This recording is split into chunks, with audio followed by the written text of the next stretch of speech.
We have had 2 awesome nights of worship experience at the late night hour.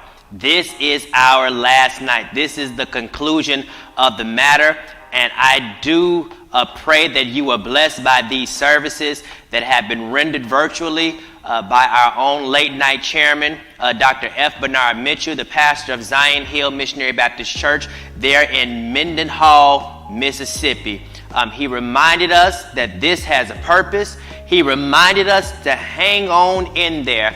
And then tonight, he wants to let us know that God is still in control.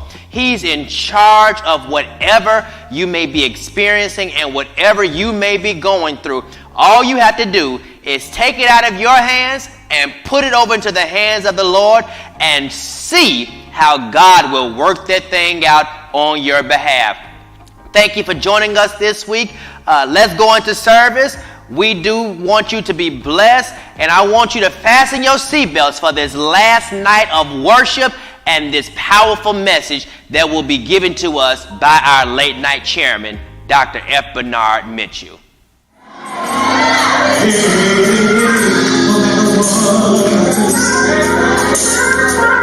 No matter what may come, I'm confident in this. God's got me. He's got me. He's got me. He's got me. The man's got me. I'm confident in this. God's got me. Come on, no matter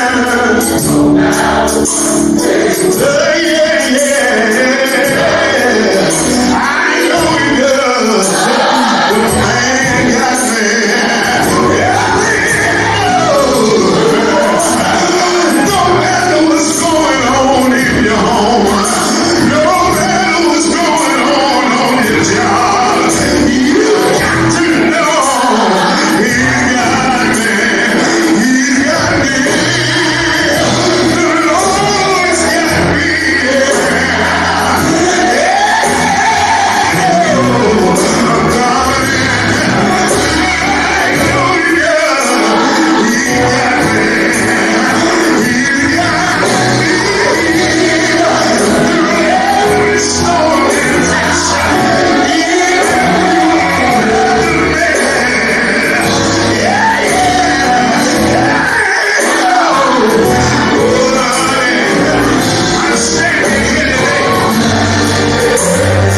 said amen.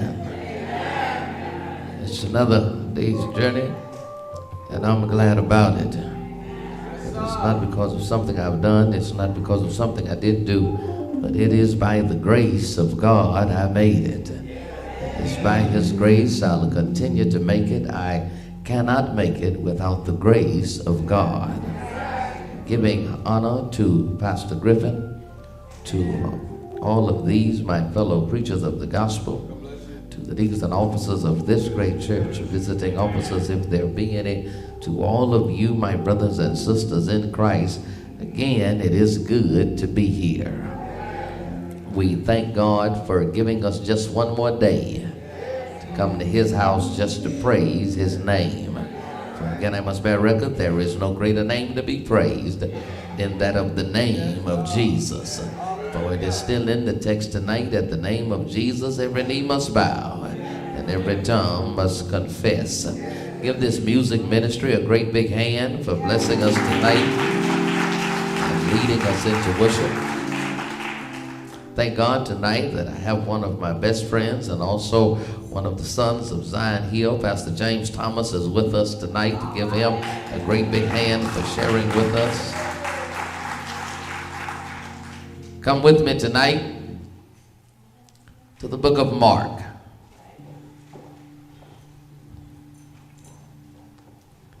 Chapter 4.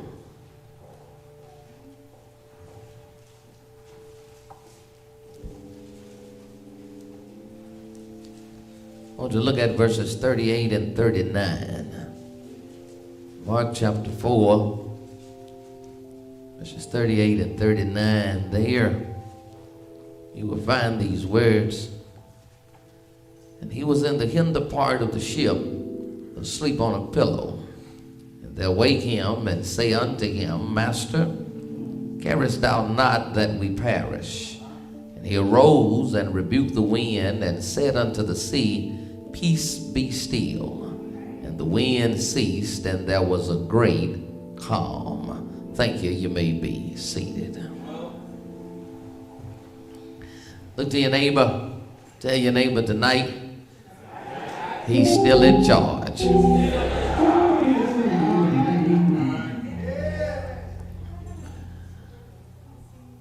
The wind was blowing. The thunder was rolling. The lightning was flashing, but He was still in charge. The water was raging. The water that was under the boat was now getting in the boat, but He was still in charge. The ship had stopped sailing and had started sinking, but He was still in charge. Sometimes life can be full of storms. Sometimes things can get out of your control. But I must always remind myself, regardless how rough and wild my situation may get, He's still in charge. It does not matter what the doctor report may be. It does not matter the sickness or the pain that may be racking through my body. As long as He's still waking me up every morning, that means He's still in charge. You've had some things in your life that should have been repossessed and foreclosed a long time ago. But the reason why you kept waking up every morning and it was still under your possession was because He was still in charge. The devil tried his best to destroy and ruin the relationship and the marriage in which you place within your life. And the truth really be told, you should be by now paying alimony. But instead of paying alimony, you're celebrating another anniversary. He was still in charge.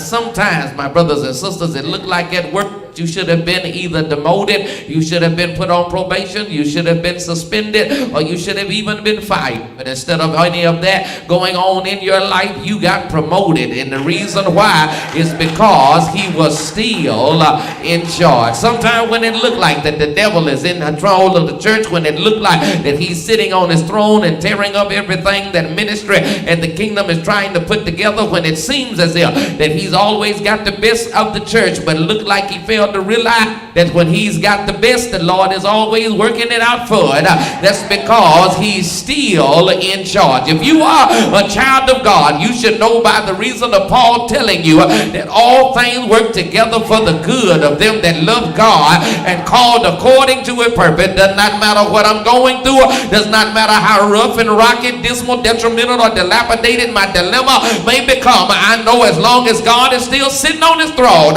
sooner or later it's going to get better because he's still in charge. Sometimes it got to get out of my control in order to get in his hands. Let me say that again. Sometimes it has to get out of my control in order to get in his hands. As long as you think it's a possibility of working out, you'll still mess with it. As long as you think you can figure out a way on how to make it better, you'll still put your hands on it. But when it get too big for you to handle, when it get too much for you to work your way through, when it look like that there's no way out and you're ready to give up, give in, and give out, throw in the towel, wave the white flag, take your hands off of it, walk away from it, pack your bag, go to your mama's house, find you a good lawyer, tell them what they can do with the job. That's when the Lord shows you does not matter how out of control it looks like you, as long as I'm still God and it's still in my hand, he's still in charge. In this text, we find Jesus in a storm, in a ship, on a sea, sleeping. Don't miss the text. Was in a storm, on the sea, in the ship, sleeping. But yet, if you follow the details of the text, you will find him that he had already given them destiny before they got to dilemma. Let me say it again. He had already given them destiny before they got to dilemma. The dilemma is the storm. The destiny is while he was on the shore, he said, let us go to the other side. And sometimes, my brothers and sisters, God will give you destiny without details. Every now and then you need to figure out, my brothers and sisters, that the reason why he tell you where you going to end up and where you started at is because you can't handle what you got to go through in order to get there. You missing the text. Everybody know where you started at. You were going to be born. Everybody know where you were going to end up at. Sooner or later, a man is going to die. And if you die in Christ, you will find an eternal resting place with the Lord. Even the sinner knows where his destiny is going to end up if he does not get his life straight, if he does not get his life to Christ. Unfortunately, he will lift his eye in a domain by the name of hell. But the truth of the matter is, between my birth and my burial, there's some stuff in the middle that he didn't tell me about. There's some things that I got to go through in order to get some stuff that he got in store for me. But here's the thing, if I would have known what I would have had to go through in order to get there, I never would have got that in the first place. He gave them destination, but he gave them destination without details. He said, let us go to the other side. He did not tell them a storm was raging. He did not tell them that they were going to have to make their way through it. He just told them without detail, let's go to the other side. Here's the thing, my brothers and sisters. Peter wouldn't have had to say nothing that day. If I would have been one of the ones that was about to get on the ship, and he would have put us on the ship, but before putting us on the ship, he would have gave us details with the destination. And he would have told us, okay, boys, we about to get on the ship. We're going to get out in the middle of the sea. And while we're headed to the other side, by the time we get in the middle of the sea, a storm is going to rage. And while the storm is raging, I'm going to be at the bottom of the ship sleeping. Water that's under the ship going to get in the ship. You're going to have to wait and get me from the bottom of the ship to the top of the ship. I'm going to get to the top of the ship, say, peace be still, everything going to calm down. We're going to get to the other side. I would have beat Peter to the punch that day, because I would have said, Lord, if we got to go through all of that in order to get to the other side, why don't we just stay on this side? Sometimes the Lord won't tell you what you got to go through in order to get to where he's trying to take you to, because you wouldn't have never got started if you would have known you would have had to go through what you went through in order to get to where you are. I'm talking to somebody in here right now. If you would have known having to deal with co-worker would have been like this, you never would have filled out the application. If you would have known being married would have been like this, you never would have walked down the aisle. If you would have known raising children would have been like this, you never would have had the first one. If you would have known dealing with church folks would have been like this, you never would have came to the altar. It's because he had to give you destination without detail.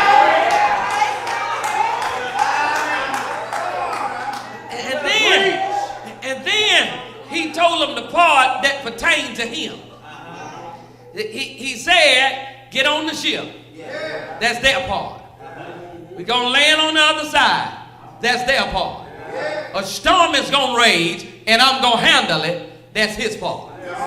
You ain't catching me yet. He got on the ship. That's their part. They landed and anchored on the other side. That's their part. A storm is going to rage in the middle of the sea, and it's got to be calm. That's my part. Now here's the thing. God told them what pertained to them, but he didn't tell them what pertained to him. And here's the thing. He ain't got to tell you what he gonna work out for you. He ain't got to tell you what he gonna fix for you. He ain't got to tell you what he gonna handle for you. Keep the faith even though you're sick. That's your part. I'm gonna heal your body when doctors can't do you no good. That's his part. Pay your tithes when you get your check. That's your part. When the money run out, I'm still gonna put food on the table. That's his part. Don't worry about the enemies that rise up against you. You just love your enemies. That's your part. I'll turn your enemies into your footstool. That's his part. You don't have to worry about his part. You just do your part. Tell your neighbor, do your part.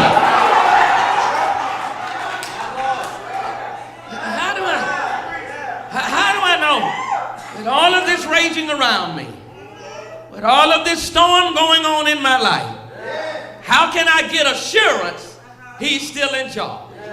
Well, three things I need to tell you tonight. First of all, I find his position in the storm.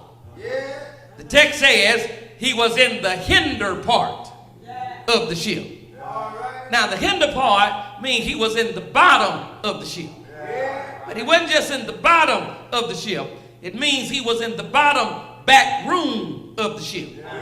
Now, on most ships, the bottom back room of the ship was captain quarters, which meant that because he was in captain quarters, that even though he was not at the head of the ship, he was still in charge of the ship. You ain't catching me yet. Sometimes you just got to know that God is still in charge just because of his position, which meant he wasn't at the controls, but he was still in control. Every now and then, it ain't about how he moves, it's about where he at. And as long as God is still in the right position, that means he's still in charge. Can I tell you the right position? The right position is not really he walks with me. The right position is not really he's talking with me. The right position, Mama told me, is that he's still on his throne. Because God does most of his work not when he's walking, not when he's standing, but when he's sitting. Can I prove it to you? He really didn't get up but a few times in the Bible. He got up on day number 1 when he created heaven and earth. After he created heaven and earth, he went back and sat down, and everything between day and 1 and evening 6, he just sat on his throne and he just talked it up. He just started talking. Dogs started barking, cats started meowing, cows started giving milk. He started talking. He cleared his throat. Water went east, made the Atlantic, went west, made the Pacific, went south, made the Gulf of Mexico, went north, made the 5 Great Lakes. What was left got together, made a Mississippi River. He just started talking, and molehill turns into mountain. mountain. He just started talking. Grass started growing. Fish started swimming. Birds started to fly. Cheetahs started to run. He just started talking, and the sun started to shine. Moon started to go. Stars started to sparkle. He just started talking, and he didn't get back up again until evening 6 when he said, let us make man after our likeness, after our image.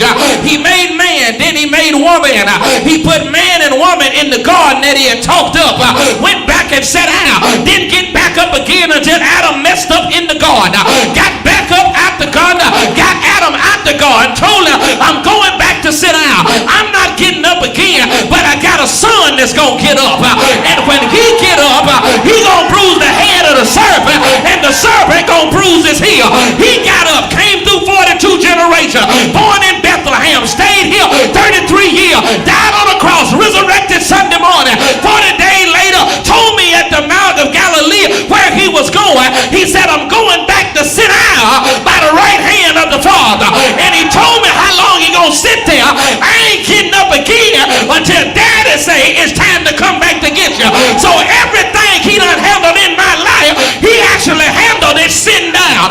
He handled my light bill, water bill, gas bill, condo, sitting down. He handled your cancer, your heart attack, and your stroke, sitting down. He handled your enemies and your friends, sitting down. He handled your career and your chaos, sitting down. He handled your marriage and your children, sitting down. So here's the thing, if I got a storm in my life and God is still sitting down, that means he's still in charge.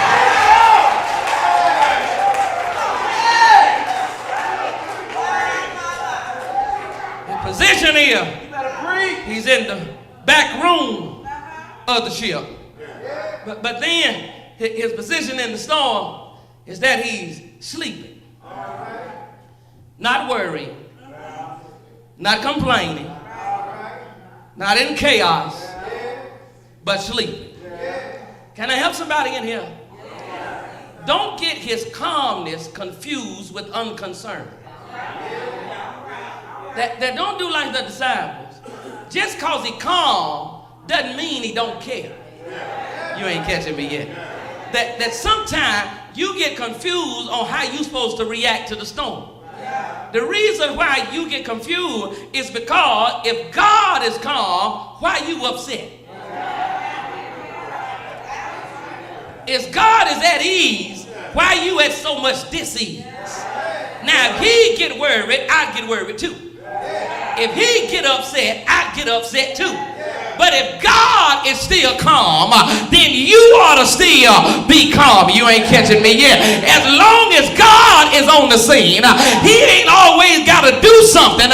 He just got to be there. I know you like to say that you want the Lord to show up and show out, but sometimes I don't want him to show out. I just need him to show up. Because if he just show up, that means everything is going to be all right. Because just his presence on the premises permeates my problems. Let me say it again. Just his presence on the premises permeates my problem. That means as long as he's there, everything is going to be all right. Let me say it another way. I'm the baby of my family, but I'm also the surprise one in my family. I'm the one they wasn't looking for. I'm the one when mama thought she was going through the change, I changed her life. I'm that one. I'm the one when they said that you're pregnant, that they didn't say yay, they said huh. I'm that one. That one in the family. So by the time I got to any age, my brother and sister was already grown and at the house. And one day, I was in the yard shooting basketball. My mama was on the porch tending to her flowers as usual. And my daddy was on the backside of the field playing with old Dan. And a man drove up in a long black Cadillac. He had got out. You could tell he had been blitzed with some brand of barbaric brew. He was drunk.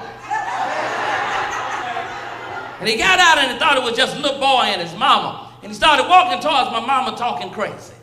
My mama said, you better go on and get away from here. He kept on walking, kept on talking. Mama didn't get frantic like she usually does. She didn't get excited, and she didn't get loud like she usually does. She just calmly looked at me and said, go get your dad. I immediately dropped the ball, took off running to the field. I caught Daddy about mid-row with old Dan. I said, Daddy, there's a man up there messing with Mama. Daddy looked at me and said, okay. I turned around, take off running, expecting Daddy to take off running behind me. I looked behind me. Daddy was finishing out the road with old Dan. I ran back to Daddy. I said, Daddy, there's a man up there sitting with Mama. Daddy looked at me and said, I said, okay. I took off running, expecting Daddy to run behind me. I looked behind me. Daddy was tying up old Dan to a tree branch so he wouldn't run off in the woods while he was gone. I ran back to Daddy. I said, Daddy, man up there messing with my mama. Daddy said, I said, okay. I took off running, expecting Daddy to finally run behind me. Daddy never got in a rush, never picked up his step. Only thing going through my mind, some man up there messing with my mama, and looked like my daddy don't even care. By the time we got there, the man was gone, the car was gone. Mama was tending back to a flower. We walked up side by side to the porch. He said, what's this about some man messing with you? She looked up and said, oh, he took off soon as I told Bernard, go get your daddy. He looked down at me, put on that sneaky corner grin of here, winked his eye at me and said, I said, okay, and went back to the field and went right back to plowing. Ever since that day, as long as Daddy was on the premises, he didn't have to do nothing, but I knew if he was there, it was okay. I'm talking to somebody right now. I don't care what's going on in your life. If you still got God on the premises, he said it's okay. I don't care what the doctor may say. As long as he's still your doctor in a sick room, he said okay. Look at your neighbor and tell her, he said okay.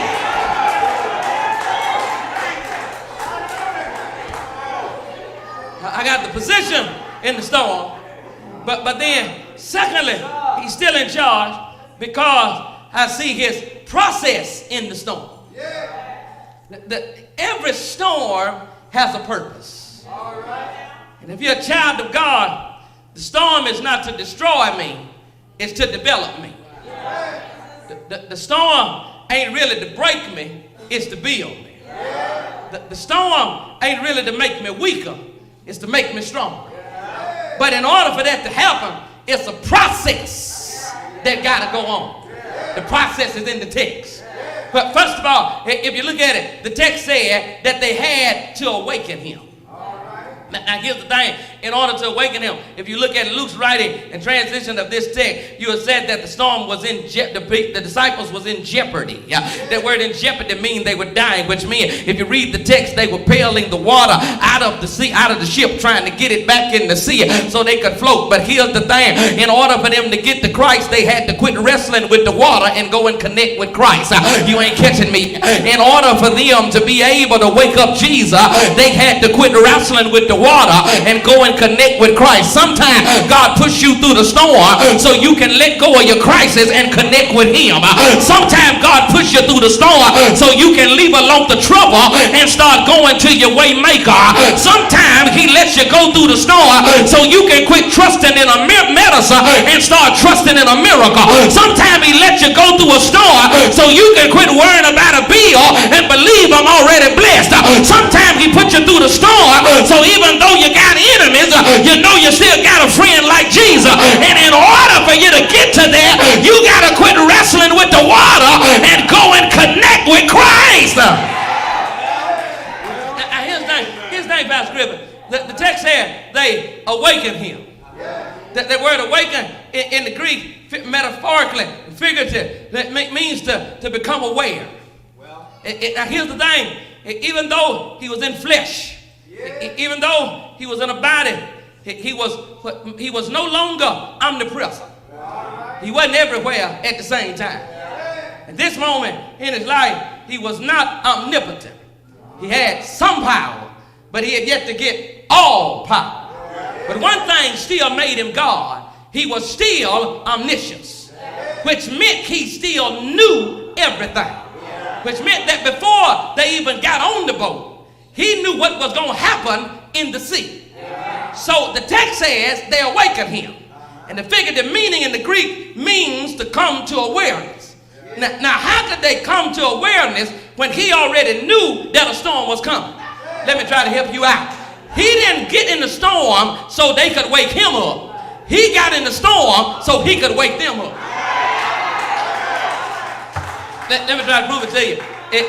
When you look in the text, you will find, if you let me go back to creation, that the text said that when Adam disobeyed God, that God walked through the garden in the cool of the day and proposed the interrogative question, Adam, where art thou? Now we know God didn't have to find Adam because God, Jehovah, was already omnipresent. Which meant that while he was walking through the garden saying, Adam, where art thou? He was standing right beside Adam on whatever bush he was hiding behind. Now, so he knew exactly where Adam was. But the reason why he said, Adam, where art thou? It wasn't so he could find Adam. It's so Adam could find him. Sometimes God lets you go through what you're going through. Not so you can wake him up, but so God can wake you up. You got to quit putting your trust in other people. You got to quit putting your trust in other things. You got to quit putting your trust everywhere. You got to wake up sometime and realize only thing I got that ain't never changed on me is God.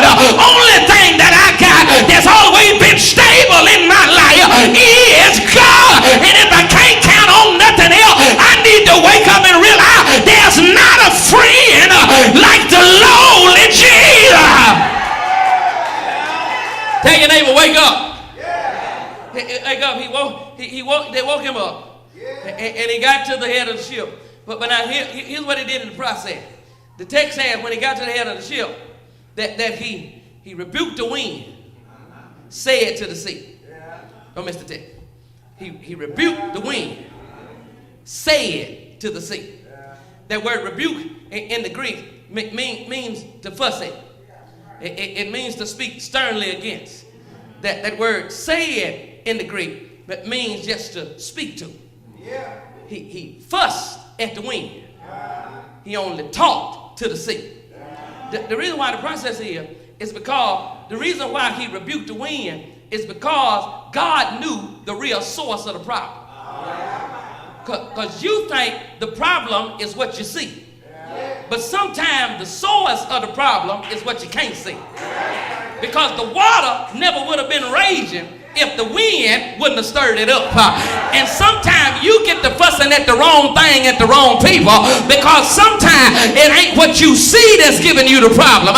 It's who you can't see that's really your problem. Let me say it another way. In that little white church in Hickory, Mississippi that I was raised in, when I was a little boy, the mother of the church was a woman by the name of Miss Newsy. Miss Newsy never publicly fought the pastor. Miss Newsy never publicly went against the pastor.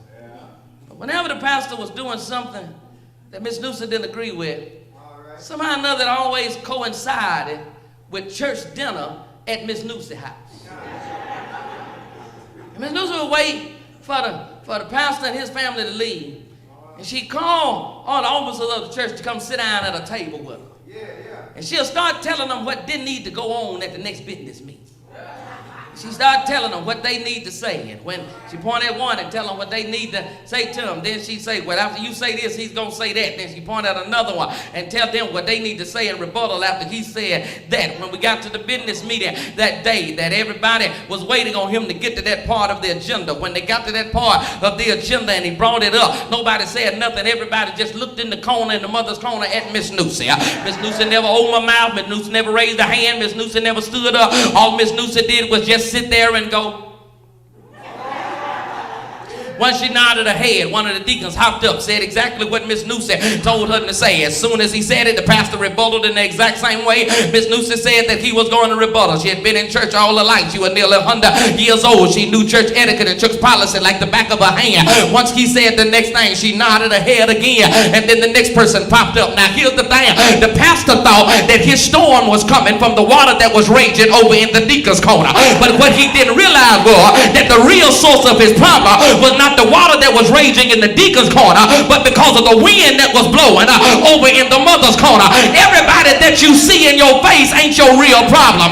Everybody that's always raising hell at business meeting ain't always the real hell raiser when you get to the house. Everybody that blasts you on Facebook ain't always the one that's saying the words on telling them what to type in the background. Every woman that's up in your husband's face ain't always the one you need to keep your eyes on, boo. Sometimes the people that ain't up in your face might be the one that's the real problem. He spoke to the wind, spoke to the water. He rebuked the wind. And the next process is he said, peace, be still. That word peace in the Greek means to mute. It means to shut up.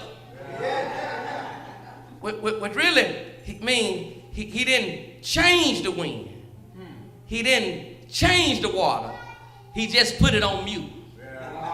Can I help somebody in here? Your problem is you think people ought to always change. And sometimes God can't change them because they're doing what they designed to do. He just got to put them on mute so they can stop so you can get to where you're going. Now, in other words, he didn't change their nature. He just stopped their nastiness. There's some people in your life ain't never going to change.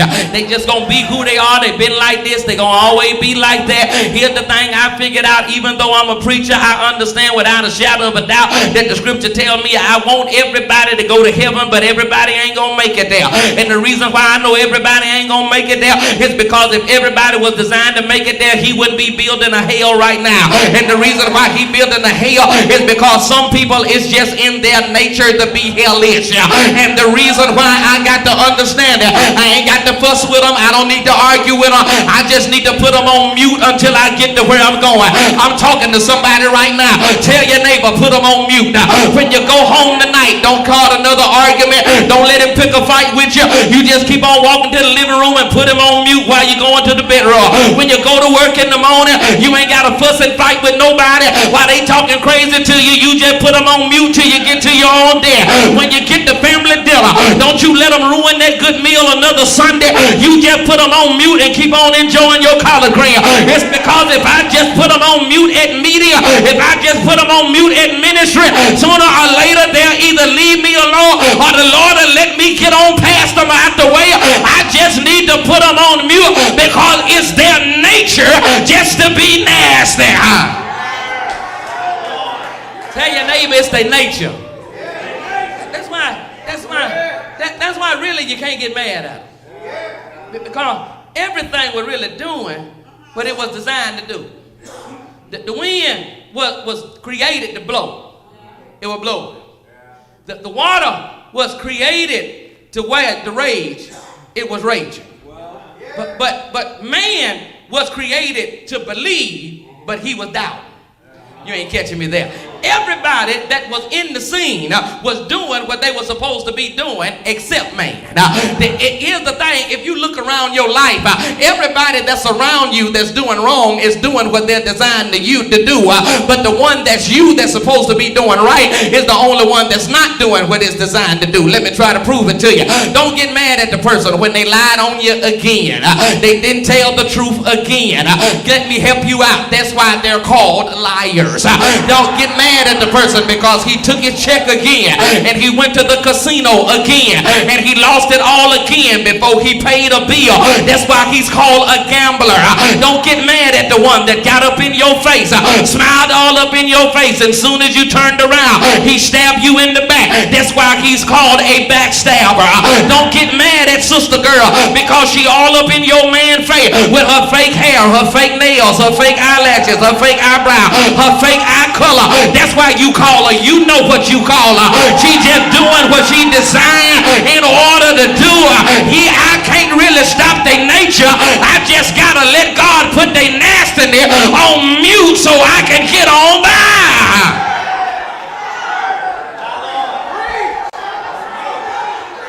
That's enough. Let me quit. That's enough. I find his position in the storm. I find his process in the storm. But then, lastly, I find his power in the storm.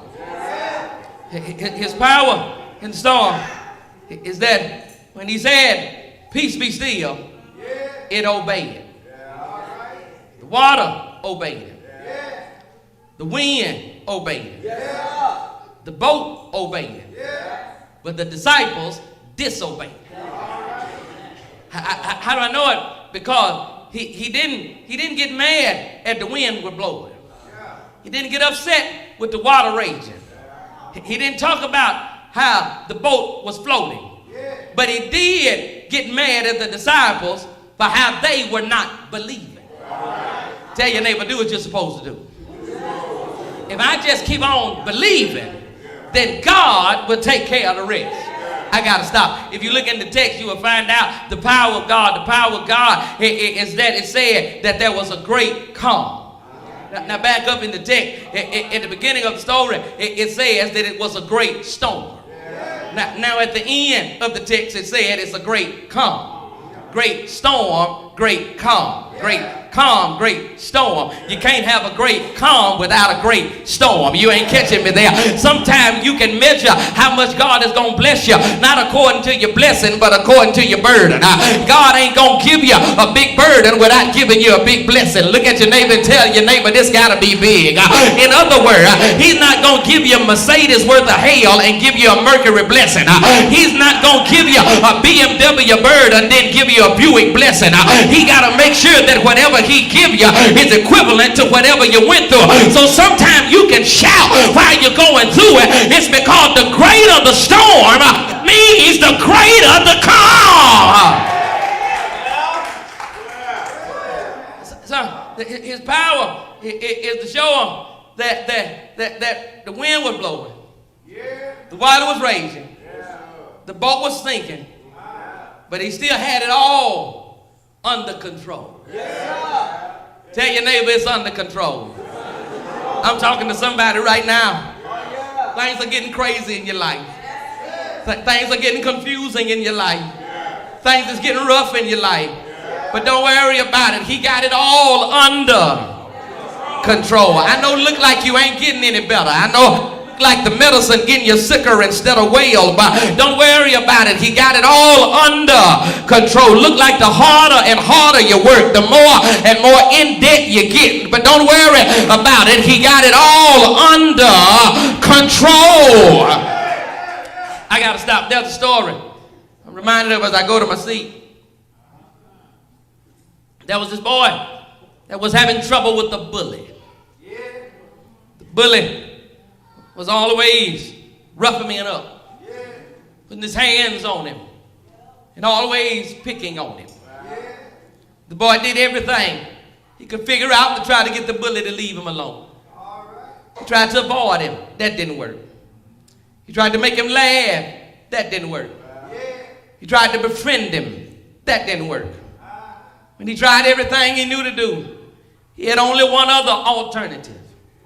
That Friday after school, he went home and told his big brother. His big brother asked him, doesn't that boy live on the other end of the block? He said, yes, he does. He said, well, I tell you, this is what I want you to do in the morning.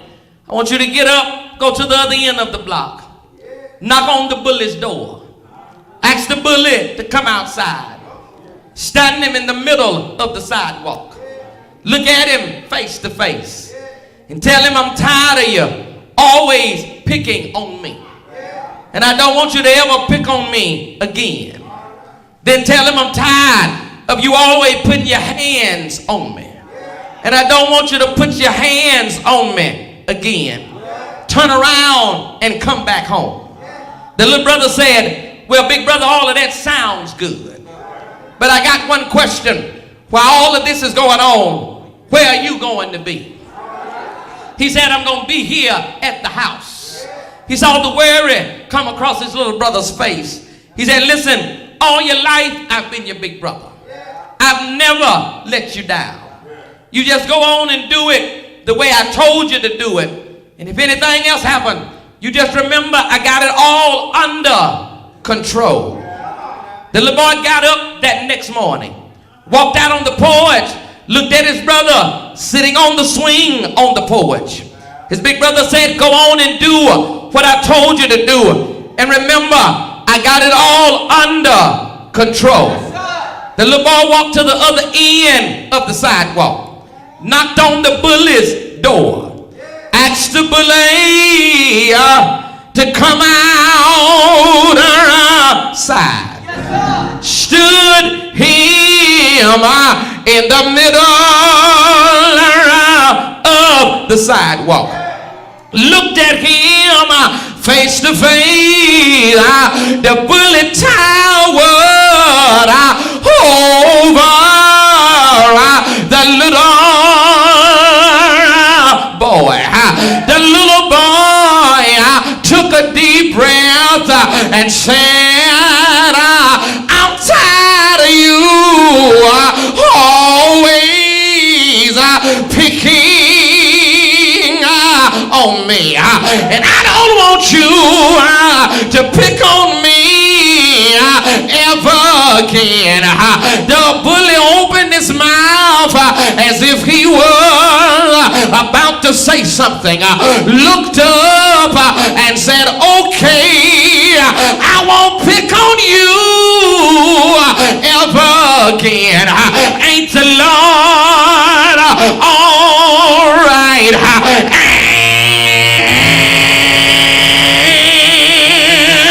The little boy didn't say it, and I'm tired of you always putting your hand on me, and I don't want you to put your hand on me again. The bully raised his hand as if he was about to grab him, looked up, put his hands down, and said, okay, I won't put my hands on you again. The little boy was so excited, he turned around and ran all the way home, ran up to his big brother and said, it worked out just like you said it would. But what he didn't realize, when he left from the house, his big brother was sitting on the porch, but when he ran back home, his big brother was standing in the middle of the sidewalk, and every time the bully looked up, he saw his big brother on the other end of the sidewalk. But all the big brother said was, I told you I had it all under control. Ain't he alright? I'm gone now, children. I'm through with y'all tonight, but I got to tell you, that's how I know you're gonna be alright. That's how I know that it's gonna calm down for you. That's how I know some peace is on the way, because he's still in charge and he got it all under control. Ain't he alright? How do you know it, preacher? The reason I know it, because I'm a child of God. I'm on my way to heaven, and he already had it under control. Ain't he alright? How do you know it, preacher? Simply because they came and got him in the Garden of Gethsemane, but he was still in charge. They came and got him and marched him from courtroom to courtroom, but he was still in charge. They took him to Pilate. Pilate sent him to Herod. Herod sent him back to Pilate. Pilate sent him to his own, and his own received him not, but he was still in charge. But what they didn't know was that Thursday night they had control. When they whipped him all night long, that Friday morning they had control. When they put a cross up on his shoulder, they marched up Calvary Mountain. I got to quit here. Good evening, y'all.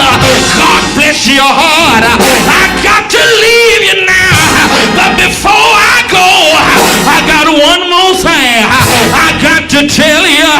They control when they nailed his hand and riveted his feet. But where they messed up at, they didn't leave him on the ground. They hung him up between heaven and earth. That's where they lost it at. Because I heard him say, if I be lifted up, I'll draw all men unto me. Sun stopped shining, moon dripped away in blood, stars fell from the socket, earth reeled and rocked like a drunken man. But don't worry about him, he was under control. How do I know it? Centurion showed me. He stood at the cross, and that soldier had saw many of the crucifixions, but he never saw one like he saw that Friday, because every other crucifixion he saw the cross take control of the man, but that Friday morning he saw the man take control of the cross. I heard him say, this must be the Son of God. He dropped his head in the locks of his shoulder. You know what he did, Grace? He died. Anybody know he died? They laid him down in a borrowed tomb. But thank God for Jesus. He didn't stay dead. He had control. I said earlier,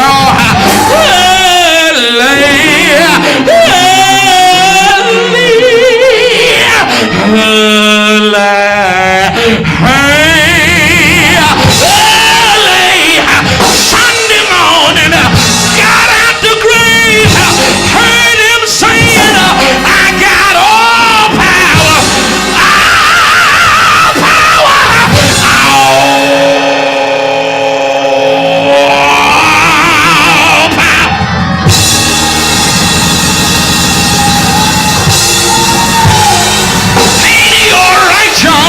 I said, ain't he all right? Is there anybody here can testify with me? You're in a storm. The wind is raging. The water is raging. But you believe tonight you're gonna make it, because he's still in charge. He got it all under control. Wish I had a witness here. Turn to your neighbor, hold their hand. I said hold their hand, hold it real good, hold it real firm, give it a good shake. I said, neighbor, don't worry about it, you're gonna make it. He got it all under control, under control.